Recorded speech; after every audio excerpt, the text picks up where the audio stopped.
There was a scream? Last we left off, there was screaming outside after you all had just retrieved a large, nice and shiny magical jug of some sort from inside of this giant statue.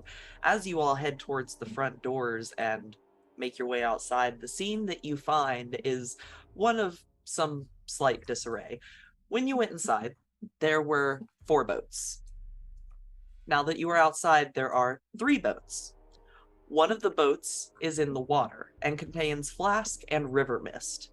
They are at the edge of the water. They haven't left the area and don't appear to be intent on leaving you, but they are out in the boat and they are clawing and hissing towards the shore, which is where you see about 6 zombies lined up on the side of the shore, just deciding whether or not they want to enter the water to go after these cats. If I shout heal, they're not going to come, are they? One way to find out. Super likely. One, I want to go ahead and have everybody roll initiatives, but 2, I do want to point out a fun fact about zombies in Cholt. It is damp here, so the word sloughing comes to mind a lot with the way that they look, just FYI. Hence gooey skeletons. Gooey skeletons, yes. Perfect. Speaking of gooey skeletons, where is my boy? Where is Blade Beak? You can see that he is currently in the boat with River Mist and Flask. It looks like Okay. Flask had been feeding him some jerky at some point recently. Okay. He's safe. Nice. Is it still sunny outside? It's overcast today. It's been raining, so it's not sunny. There is sun. Would you class it as I am in direct sunlight for mechanical purposes? Yeah, not today. Maybe tomorrow. Okay, good. That means I don't have disadvantage on my initiative check. All right.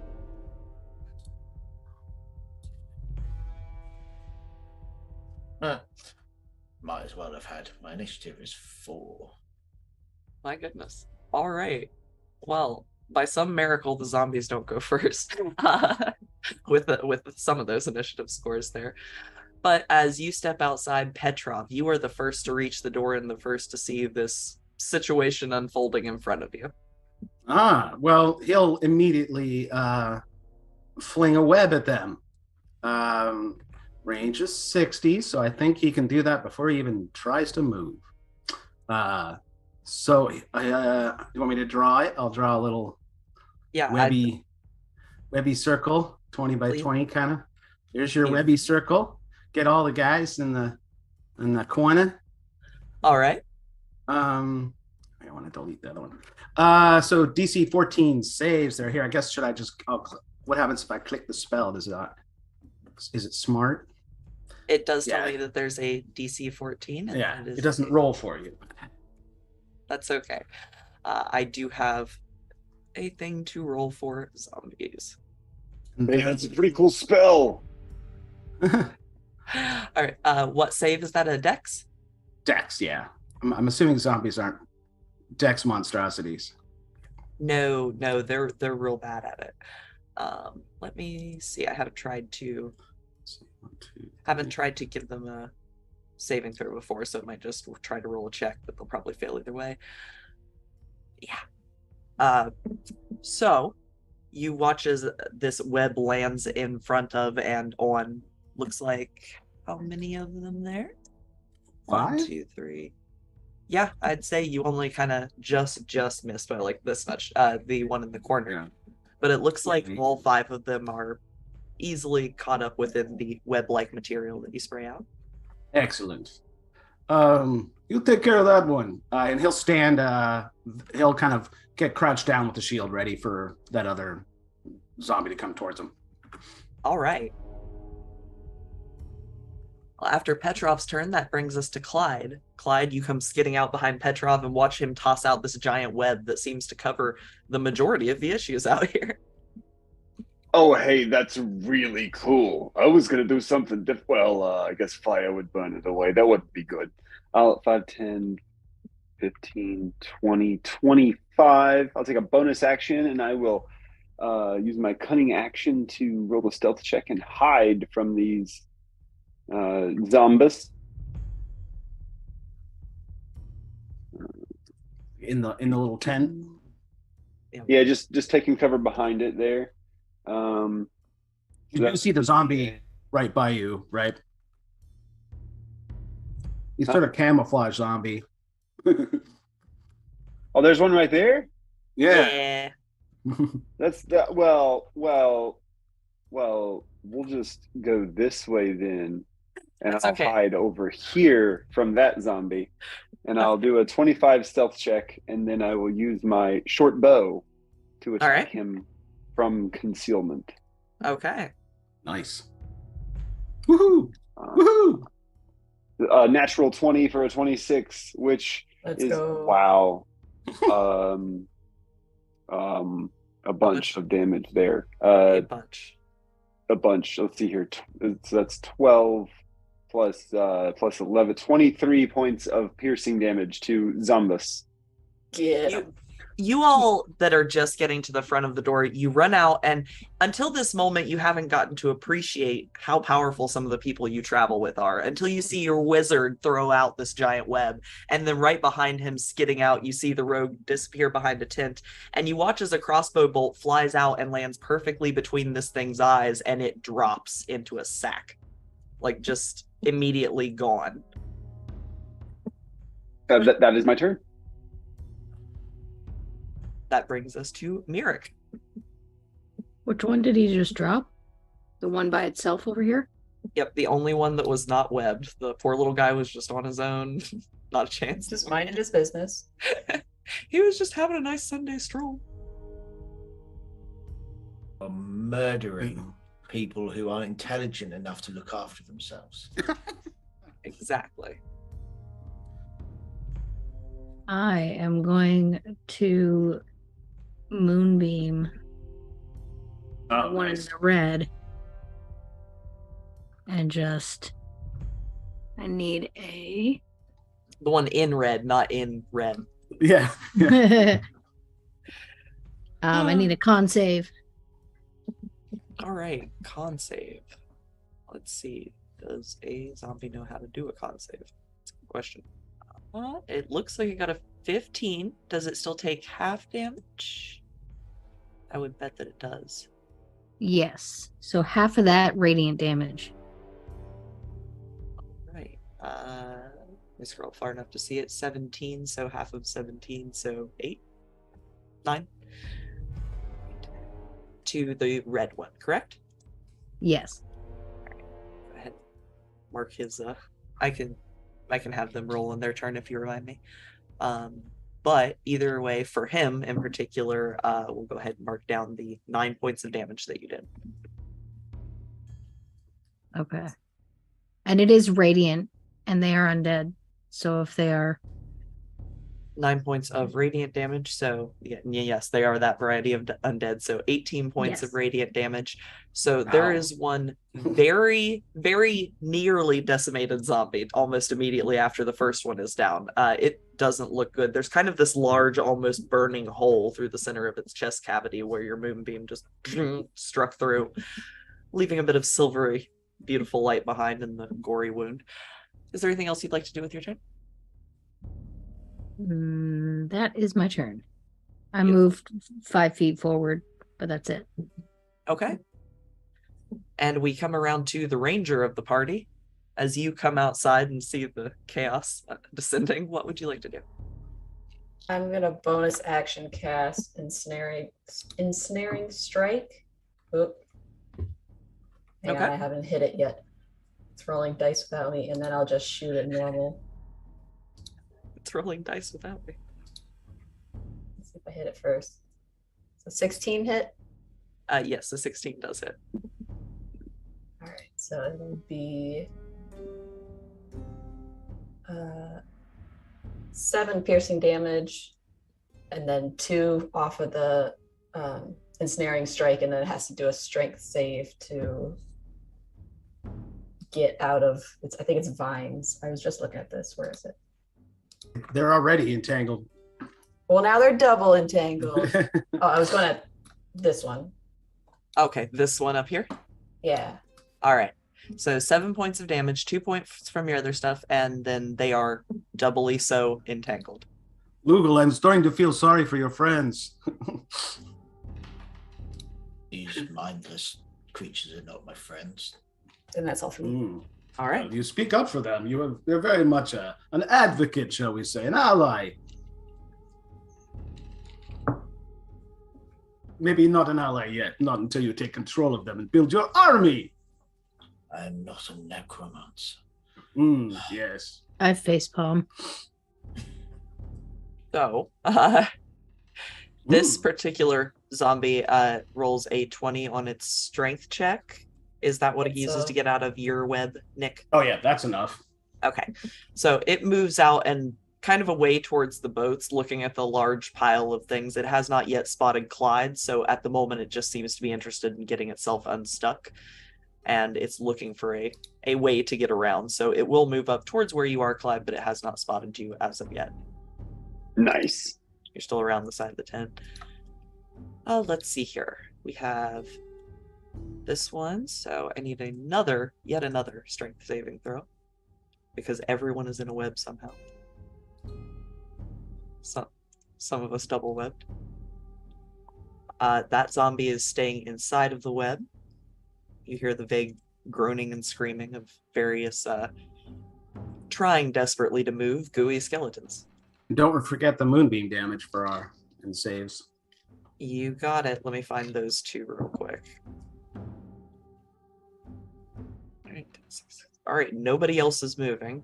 I need 2 more saves for the moonbeam, which are dexterity saves. Is that right? Con saves. Con saves. Sorry. God.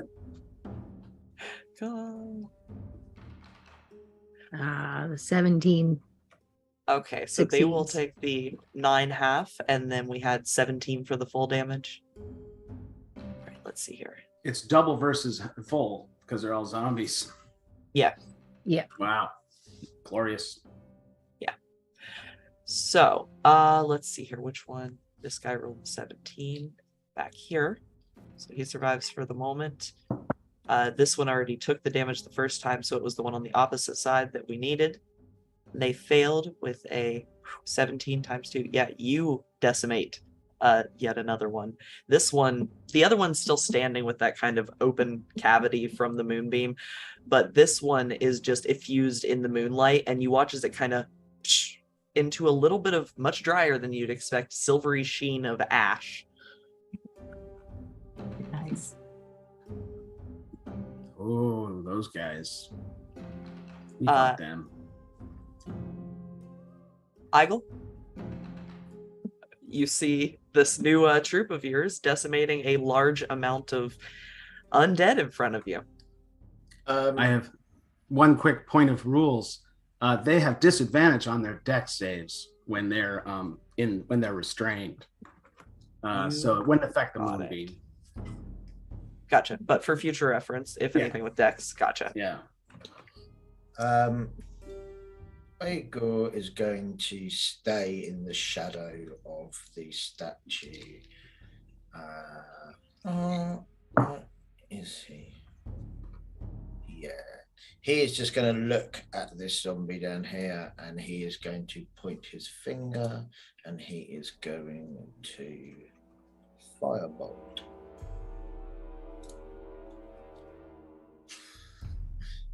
And critically miss.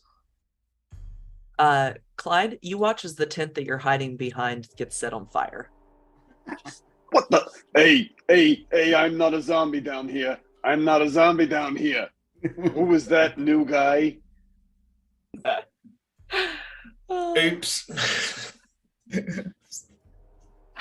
Now everyone's going to think I did that on purpose. Well, you didn't hit him, just the tent. Yeah. I'm then going to...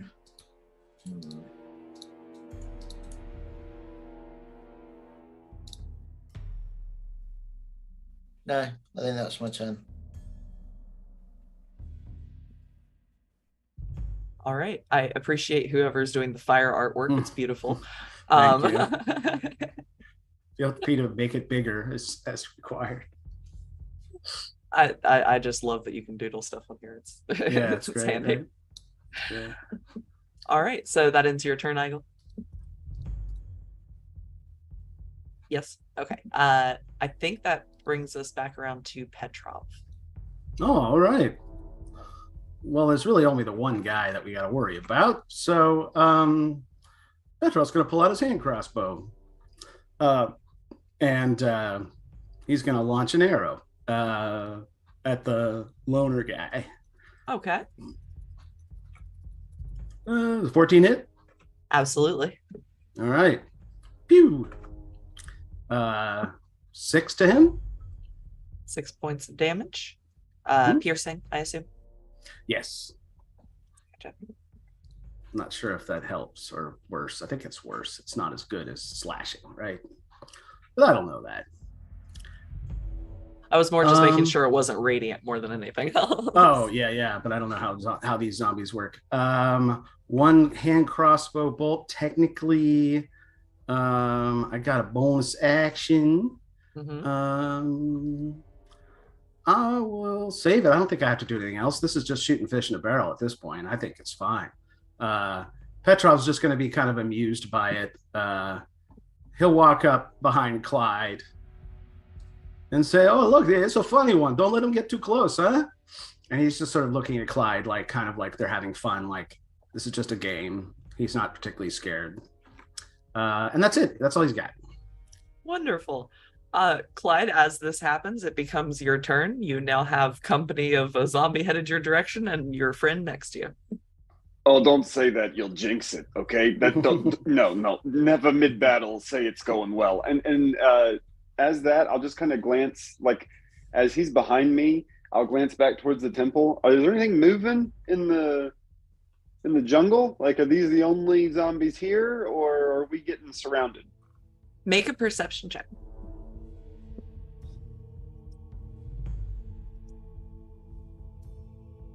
Stand by.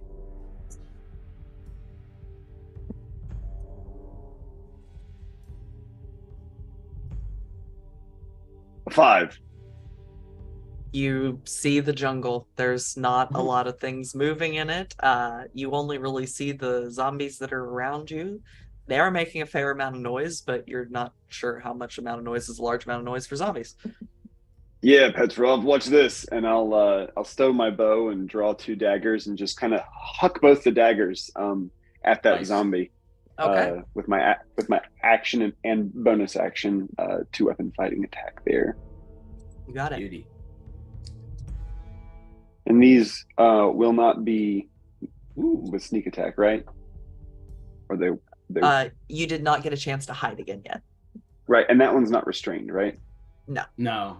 Okay, so it will be 5 piercing damage for a 20 to hit, and a 5 more piercing damage for a 19 to hit. Okay. There are 2 daggers and a crossbow bolt stuck out of this zombie, and it definitely doesn't look great, but it continues lumbering forward your direction, almost full-blown arms out, kind of the slower zombie that you're not even used to seeing out of these zombies, but you get the feeling that maybe you've cut some important things with daggers and crossbow bolts at this point. It doesn't look great. Petrov, you might not want to test that one. I hear they bite real bad. And I'll go over here. I'll just move to this side of the tent. Okay. That brings us around to Mirik's turn. I want to move my beam so that it is... How do you do the indicator? Oh, I'll move it for you. You just make a circle and... Oh, no, I just wanted it to light up. Basically, that center point between the 3 of them at the top. So I get all 3 of them. Just left click your mouse and hold it. There we go.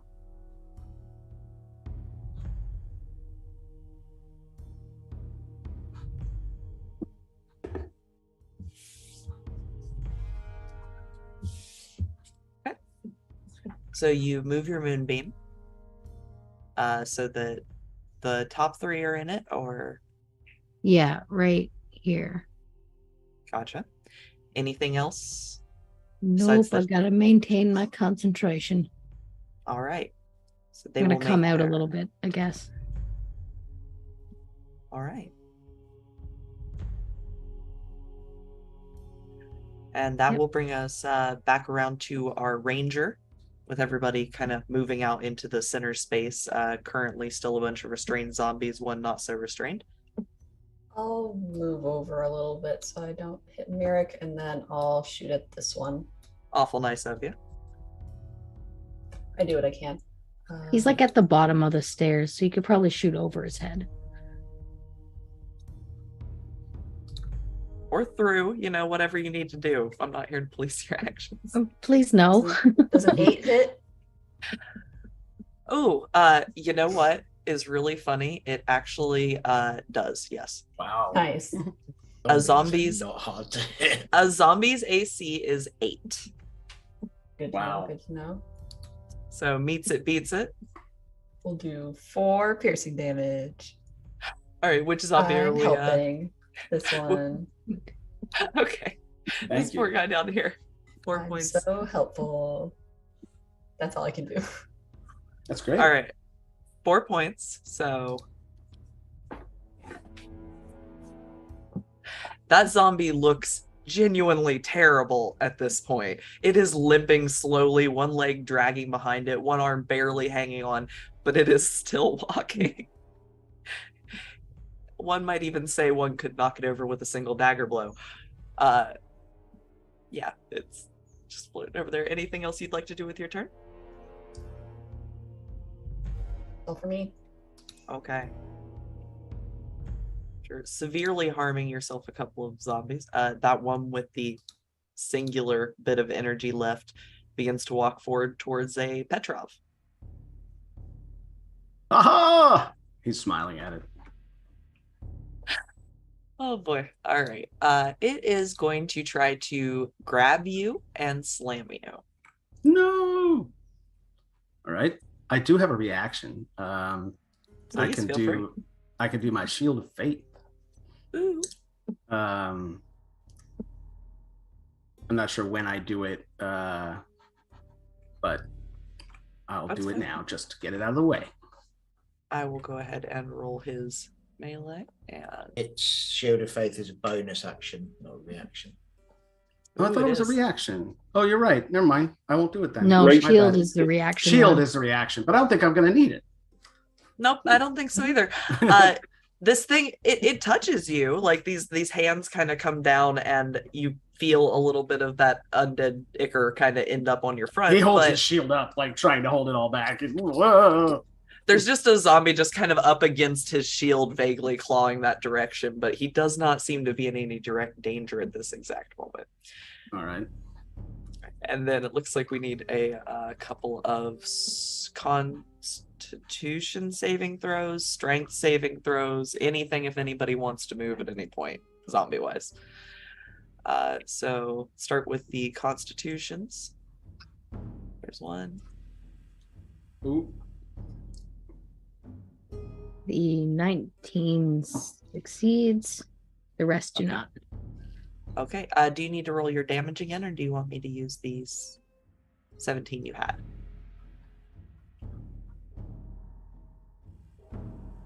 Mm. 17's pretty good, right?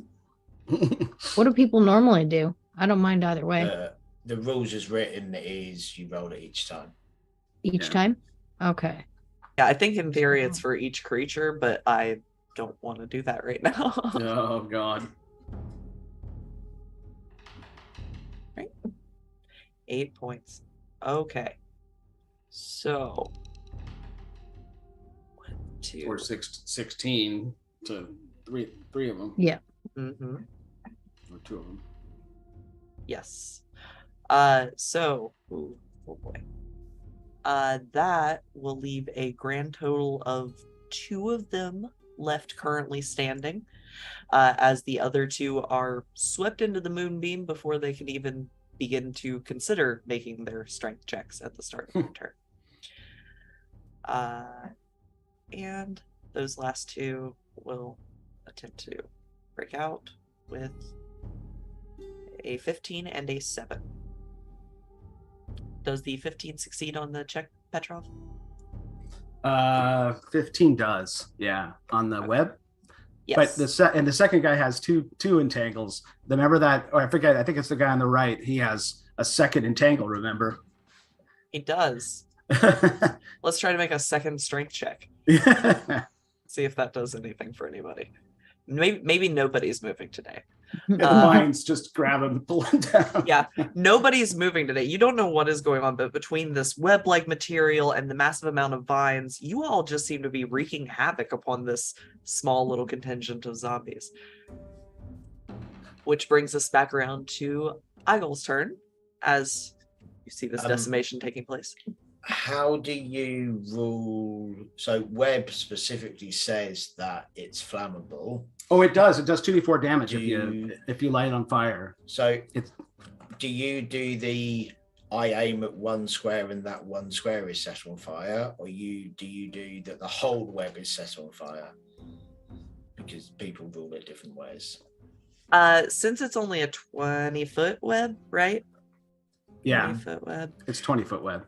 Yeah, I would let you catch the middle of it on fire, but I'm going to be honest, you could aim for the squares that they're in, just in particular, if you wanted to.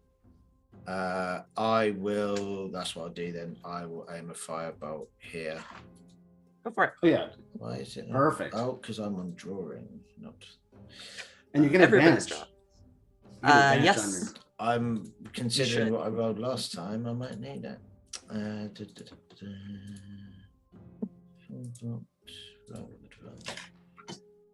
kitten, stop it. Well, one of them was another nat 1.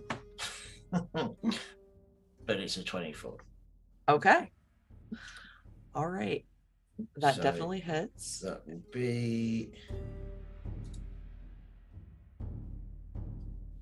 That's 7 fire damage plus the damage from the web being set on fire. Oh yeah, I'll roll that.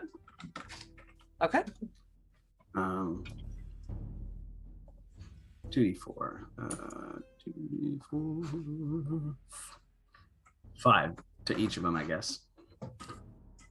All right. But then they're no longer entangled. Although the vines would still hold. Yeah.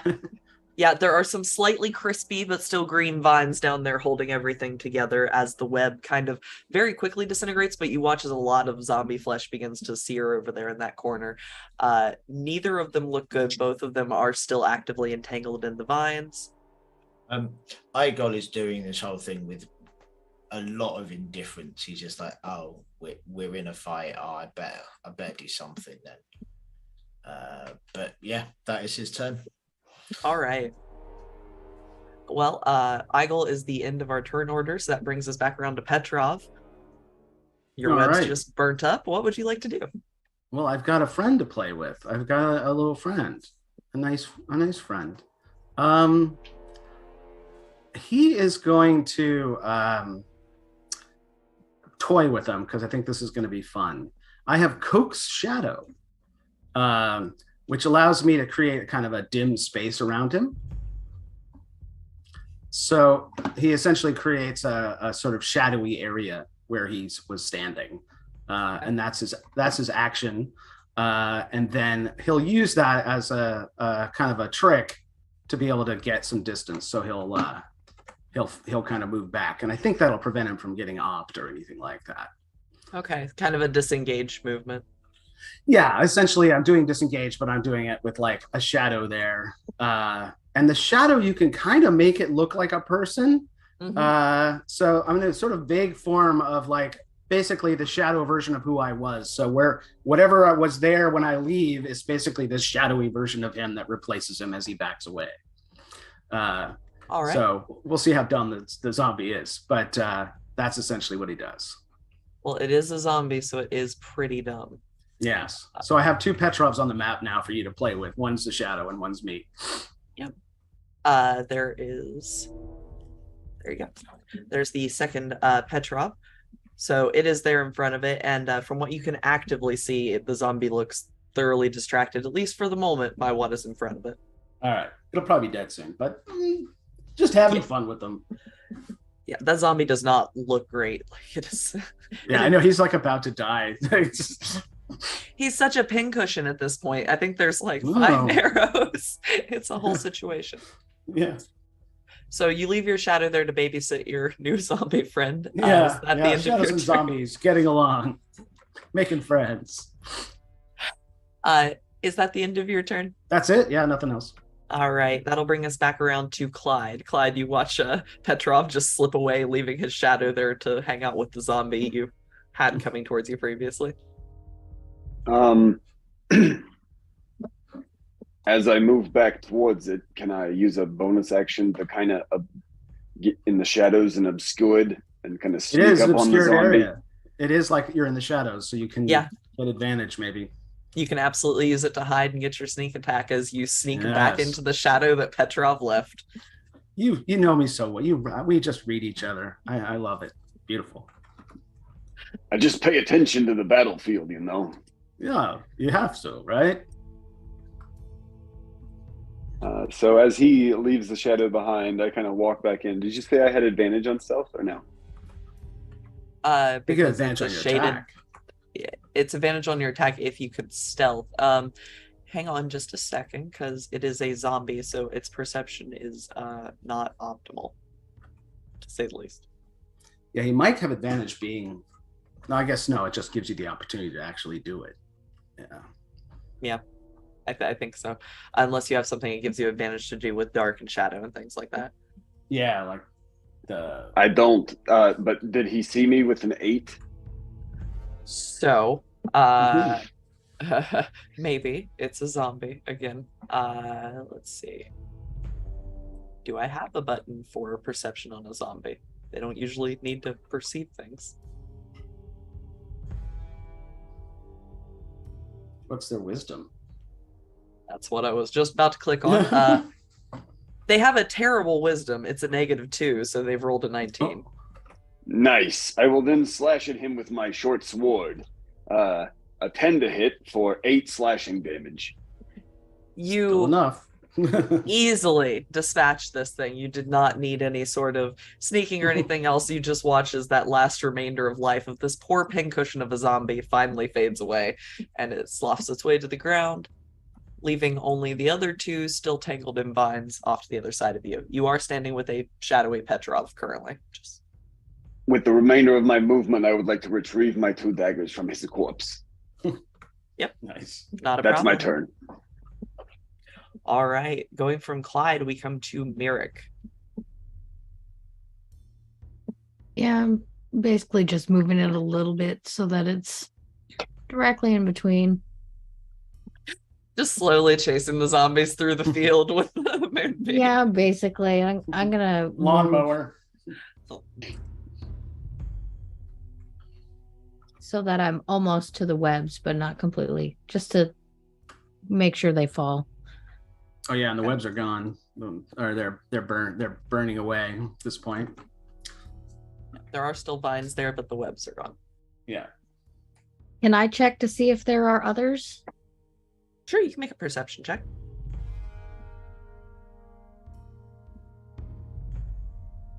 I'm not very good at this.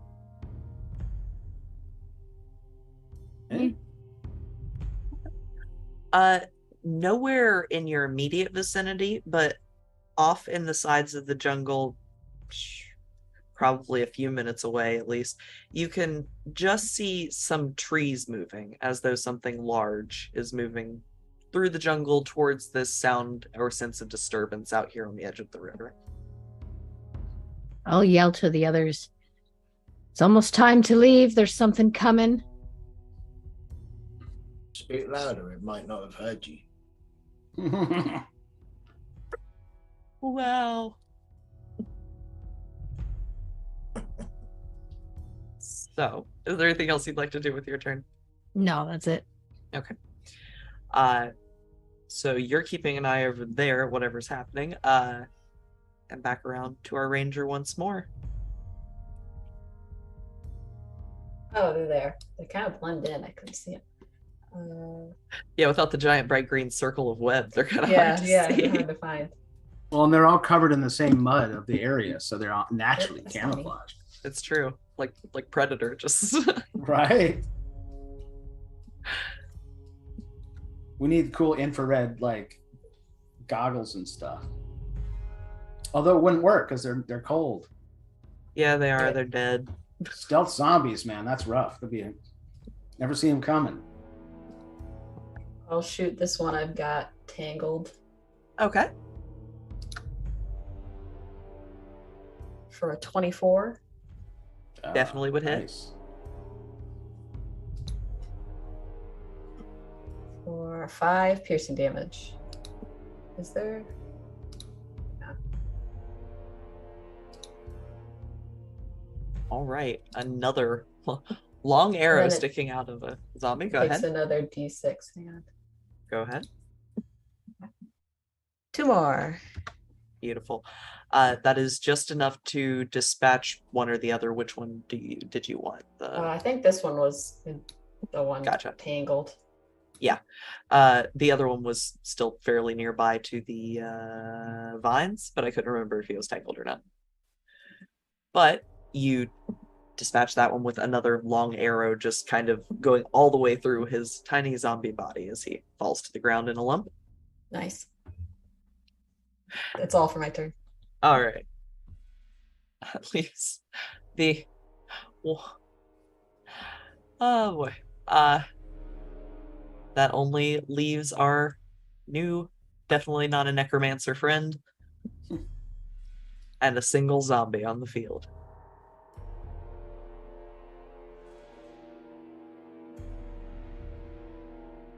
Is it Igor's go? Yes.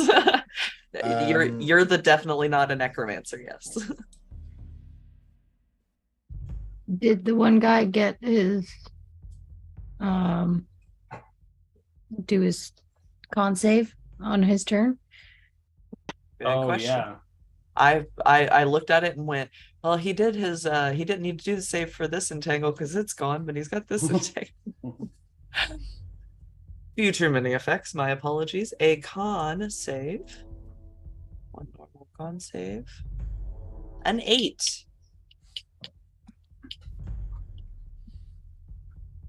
Yet another zombie falls into just this silvery ashen mist as moonlight, without a moon, just shoots through it and decimates its body into tiny little particles that kind of sit on the ground like little piles of ash. As I go, kind of is walking towards this thing to kill it, and it dies.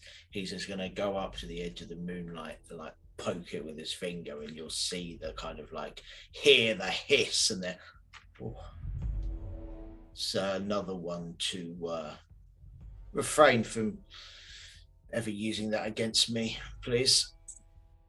Provided I don't need to use it against you. And then I'll dismiss the rest of the spell. All right. It is around this time that you can all hear something fairly far away moving through the jungle, but seemingly getting louder. Hey, Siobhan, can you grab the bucket? The jug? Where is it? I left it up there between the toes. All right, I'll go get the bucket out the toes. I'm gonna go over and check out the canoes that are tied up, see if we can use them. They both look like fairly strong canoes. They don't have any leaks or anything. You'd expect this place being attacked by undead is why they're still here. They didn't really have an interest in boats per se, but both seem to be floating well. And the one that Flask and River Mist are in the middle of the river looking towards you currently are in is also still operating. Currently, you have 3 functional boats within view of you. It's more boat. I'd say we get out of here. Petros moves towards the boat and does a little wave of the water and sort of aligns them sideways so they're easy to board. All right. Is from what I know about I've got the name for it now. Just 1 sec.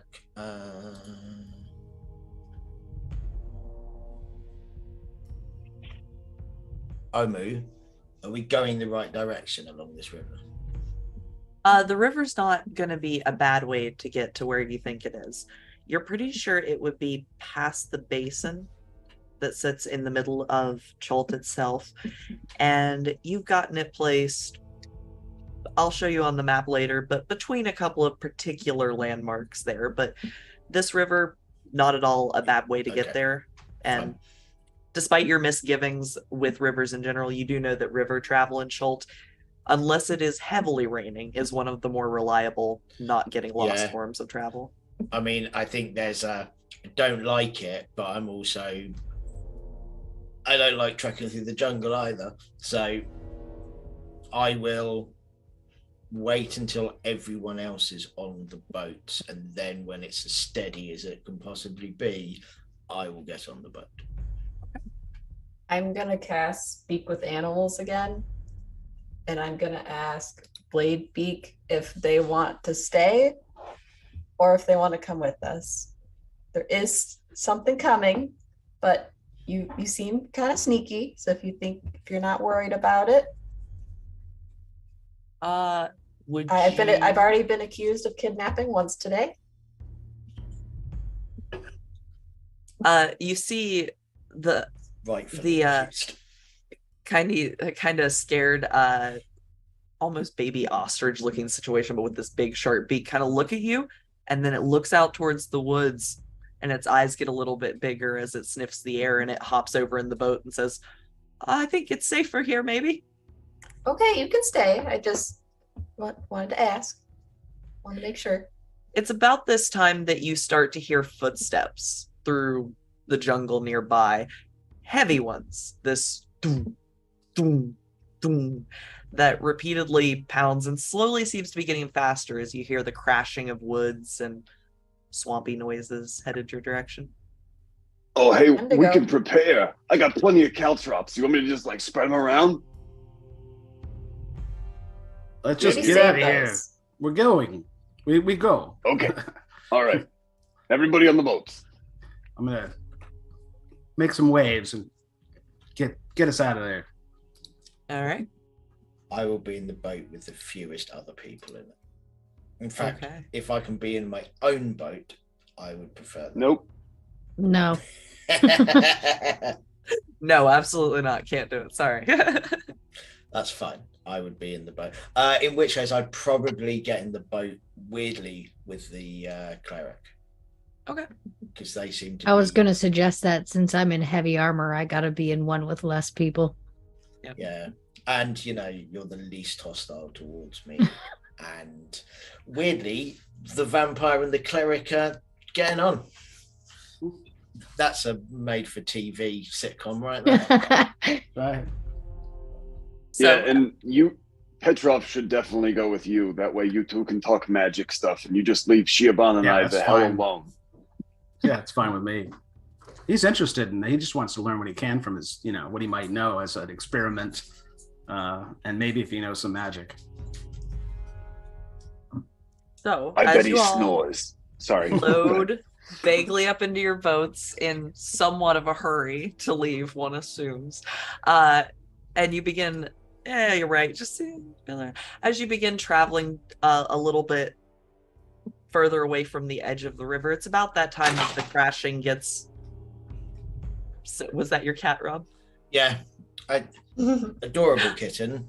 Very adorable. The cat was doing the Foley for you. He was doing the sound, He's trying to help. But I just saw something roll across the screen, so I think he hit something on your keyboard, and I was like, what just happened? But anyway, as you all move away from the edge of the river, you can just start to see the trees and stuff shake. Is anyone sticking around long enough to see what it is, or are you trying to move your way down the river?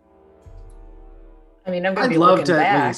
I'd love to catch a glimpse before we're gone. Yeah, I think we probably all want to have the information about what we might be facing. Okay, so as you start to row hurriedly, you all kind of take a second to slow down just a little bit, just to see what's back there, take a look, And crashing through, you see what at first you think is the largest dinosaur that you have seen out here. But then you see its exposed ribs and its rotting side of its face coming through the trees as a zombie T-Rex stomps its way out to the center of the area, moves towards the edge of the river, looking down your direction, and looking down into the river, it begins to throw up. You watch as 3 zombies slide out of its throat and into the water. It looks down your direction. It looks down your direction and roars, while just kind of looking after the moving objects. It seems unwilling to hang out in the water, so it has not yet stepped into the river. I pull out my notebook immediately and start writing this down. No one's ever going to believe me when I tell about this. Master. Army made of zombie dinosaurs, ? With zombies inside them. Yeah. Hey, I got you a zombie with a zombie inside it. Zombie section. Like a T-Rex running through this giant cat flap, wagging its tail like, got your present, and then throwing up zombies into your lap. Yeah. Gross. Want one? So, presuming that you're not sticking around too much, go ahead, Mirek, what are you doing? Oh, he was just gonna, like, as he's seeing this, just kind of clutch his holy symbol and quietly mutter to himself in a non-common. All right. I would wonder, a genuine wonder, if your god is so anti the undead, how is it that my master has created a land full of the undead? Would that not suggest that my master is more powerful than your god? I think it has more to do with the gods that watch over your land are different than the ones who watch over mine. Look, I don't think we can generalize, right? I mean, that dinosaur, if he sees you, you think that dinosaur is not going to chew you into pieces? He's going to eat you. He doesn't care that you are undead, right? Oh, I am sure that creature is as mindless as any other beast. No, he's not an animal. Our friend, they cannot speak to them, right? This is an undead. It is a creature that has no sentience like you. That makes you different. It is not all undead that we are so afraid of. It is those that are in the control of some single power, some authority that thinks they can make everyone like the same, right? This is the fear. This is the authority. Is it? How is my master taking over by force a land any different from a mortal leader? He's taking over minds. He's taking over people. He's not taking over rocks and grass. He takes over minds and body. If you would let me finish my sentence. No. How is my master taking through the use of war a land and then ruling that land and using his force to invade other lands? Any different? Don't ask me. I don't know anything about theology. any mortal ruler using force to take over any mortal land. Not a fan of that either. Also bad. I think mostly the difference is, your undead soldiers can't have any babies. There's no end to the war for your undead soldiers. They're used for war, and then what? You just march them in a broom closet and say, "See you in 75 years." Why is that a problem? Like the mortal races, we propagate. We celebrate peace. That's what we do. We party. We drink. Celebrate peace. Show me a part of your land that has ever seen more than a few years of peace. So those few years are the greatest ever. I just want to point out that you all are going down a river. There is Flask and River Mist in one boat. They are watching this like a ping pong competition. As the two different boats are just having this argument, you can still hear a T-Rex roaring down the way from you, but it hasn't gotten into the water. And off to the sides, you can see that there are visibly some stuck in the mud zombies along that side of the shore. And it just for a moment, I just want it all to sink in for you all exactly where you are, the theological conversation that you're having, and just it's a beautiful scene. I just want everyone to realize that. I'm becoming a genuine real life undead rights advocate. Yeah. Zombies are people too. Also, our mortal emperors and kings, they die. They go away. Your people do not. If you get a bad egg, it's a bad egg for 10,000 years, not 100, dude. I am failing to see where there is a problem. Zastam is prove he is great by achieving lichdom. If he was not a great ruler and a great leader, how would he have achieved the height of the necromantic powers? Right, you say you want to be ruled. That's what you like. You need to have the most powerful, the mightiest, right? They decide what is right, not someone like me, right? I am nobody. I must make my own decision, right? And people do not gather together in a collective and build a castle and protect themselves for thousands of years like my people have done. No, that never can possibly happen. No. I think it all stems freedom from free choice. Exactly. Just having the ability to choose what you do with your life rather than being told. I have the ability to choose what I do with my life. My unlife. Not your minions, not your thrall, not your people. But they were dead. They had no choice either. I have not. By raising a dead being, you don't take its choice away. It is already dead. Siobhan's just petting her bird. That does not make sense for you. You do not apply this to yourself. You were dead. We picked you up. We saved you, and now you are in control of yourselves. We do not say, now, because we bring you back from the dead, you have no choices. We give you choices. We untie you. So you are a hypocrite, and I do not believe a word you say. I was not dead when you found me. You're dead now, as far as I'm concerned. And he focuses on the water. I mean, I don't think he's been lying about that. He said from the beginning he's already dead. I will turn to Mimic.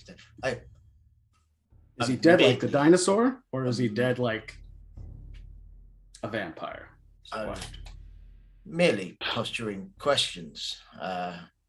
This is the prejudice that I see all over the land about the undead. We are seen as the worst of our kind all the time. Whereas I would say that what my master does is no different to what mortal masters do in their own lands. I have no master, just books that I enjoy. Books are something we can agree on. They are fountains of knowledge. Precisely. And honestly, it is nice to, I don't know if nice is the right word, but to read the stories of even the greatest people and gods failing at what they are best at. Provides a bit of humanity. Watching the mighty fail is indeed entertaining. And I will reach into my bag and I will pull out a book I've got that's on some the formation of the Thayan religion from like many hundreds of years ago, and I will pass it to you. Is it written in a language I know? It's from before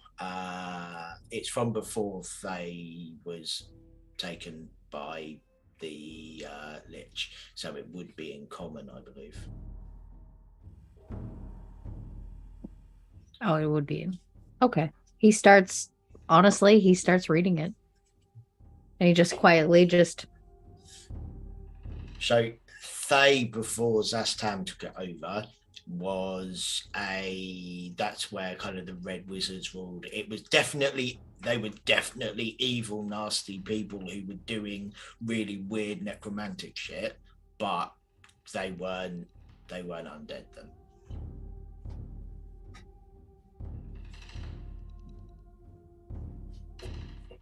For clarity, are you aware of the current status of Thay, or do you only know about Thay 100 years ago? I know about the current state of Thay. Okay, you know both. Thay. Right. Okay. He was just around for some of the original part. Right. He wasn't like stuck in the river for 100 years. Not that you're aware of, but maybe. So as you all are currently in the river, do you want River Mist or Flask to make your survival check? Would somebody like to help one of them? Would one of you like to make it? In order to find yourself a safe place far away from T-Rexes and not on the undead side of the river for possibly camping in. I will aid someone. I don't want to roll. I'm bad at those. I mean, yeah, go ahead and let the River Mist with the surely our guides should guide, right? Yeah. Just asking.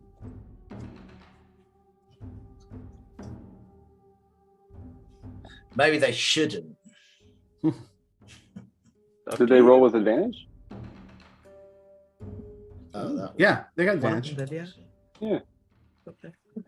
Anyway, so you all make your way just a little further down the river, not too far past Camp Righteous, but to a little clearing that the cats feel comfortable parking in for the evening. As everyone begins to kind of settle in, it's really the first time you've had to stop and think and ask questions that weren't shouted over the rain as you went down the river. As we were passing the camp, can I look to see if the old boat or the other boat is sort of visible? Sure. Because I assume that the cleric took our stuff and left. Well, you could ask some of the people that were there if you want. Like the two cats that were still waiting when you got outside. I'll wait until we're like not shouting across boats, but I will ask that. You asking River Mist or Flask? Is it River Mist who knows a little bit more or seems to know a little bit more? From what you can tell, yeah. The other cleric we were escorting, they left in a hurry, I assume. Do you know if they were headed to Camp Righteous? Yes, I think there was some sort of an emergency. She suddenly, her eyes rolled up in her head for a second and she was mumbling stuff to herself. And then when she snapped to, she shoved 3 gold into Shago's hand, told him she had a job for him, and they took the extra boat. She shouted back she didn't think you would mind since you'd have an extra boat regardless, even if they left.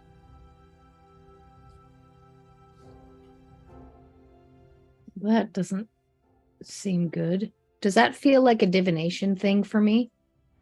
You can make an Arcana check if you'd like, based off the description.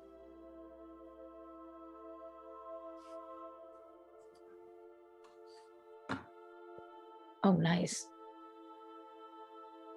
19. Very cool.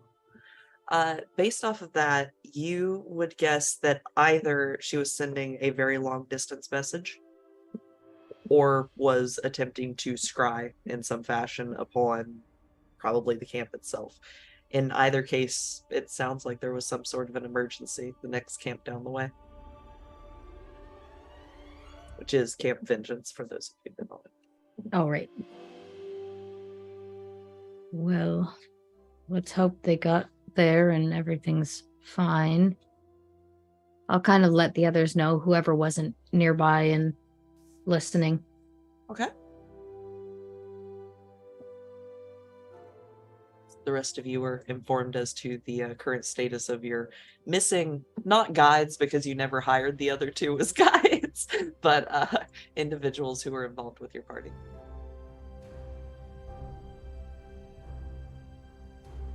All right. So are we making camp here? I think it would be a wise idea. Okay, good. Yeah, just help set up camp, get our water collectors out, put the mosquito nets, light some of the incense, get some dinner cooking. Okay. It is still actively raining. You're actually having a pretty hard time keeping the fire going. A little bit of shape water to kind of make an umbrella around where the fire is. All right. And I'll have to focus on it a little bit, but yeah. Just sort of do it while he reads a book. With the help of your wizard friend nearby, just keeping the shelf of the water above the fire, keeping it from dripping down in. So the water, it's kind of a strange effect to watch this water umbrella sit above this thing made of collected raindrops with more raindrops falling onto it. But it keeps your fire dry. It lets you cook for the evening. You don't feel the need to light the incense, though you do still put up mosquito nets because the insects seem to have been tamped down by this rain, which is continuing to get worse as the night goes on.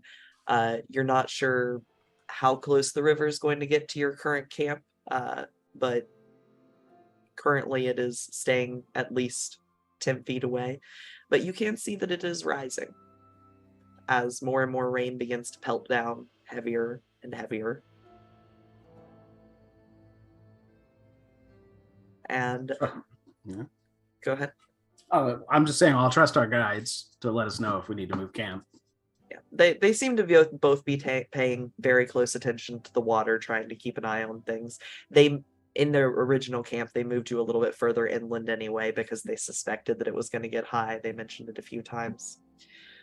But as you all settle in around the semi-warm fire in your very damp accoutrement, maybe a day's travel from Camp Vengeance, providing that you head the right direction.